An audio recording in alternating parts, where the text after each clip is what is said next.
फिर यहाँ पे मेरा सवाल है कि सोशल मीडिया के इस दौर के अंदर क्या आपको लग रहा है कि सादगी ख़त्म होती चली जा रही है? नहीं, कभी भी नहीं। ये सोशल मीडिया क्या है यार, हजरत इंसान। सर आजकल मतलब हर बंदे को तो आईफोन चाहिए।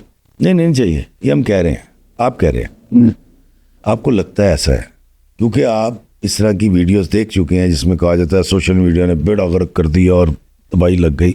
हम जब जवान हुए थे तो उस वक्त आया था VCR। ठीक है। और VCR जब आया था तो हमारे बड़े कहते थे बस कुर्बे क़यामत है, बेड़ा गर्क हो गया, क्योंकि हर बंदा VCR लेके फिर रहा था। चार केस्टें, मतलब पहले तो था वो महंगा था, हज़ारों में आता था 12 घंटे का, फिर वो 1200 का हुआ, फिर 600 का हुआ, फिर 60-70 रुपये 12 घंटे पे मिलने लगा। लेकिन कहा यही जाता था कि तबाही लग जाएगी, कुछ भी नहीं हुआ। हमें लगता है कि सोशल मीडिया पे सारे बैठ के रीलें देख रहे हैं, ऐसा लगता है हर औरत रील देख रही है। मुझे बताएं कि हमारी इस्लामी तारीख़ में कितनी बड़ी ख़वातीन की मिसालें मौजूद हैं हमारे पास।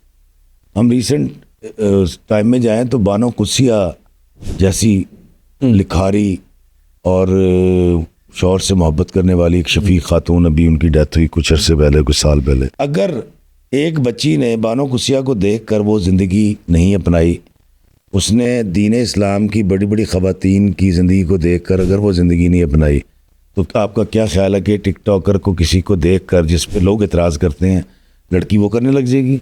मेरा पहला सवाल तो ये है कि यार मुझे बताएं, जो मुझे सुन रहे हैं इस वक्त, इनके घर में कितनी ख़वातीन है जो टिकटॉक देखती हैं?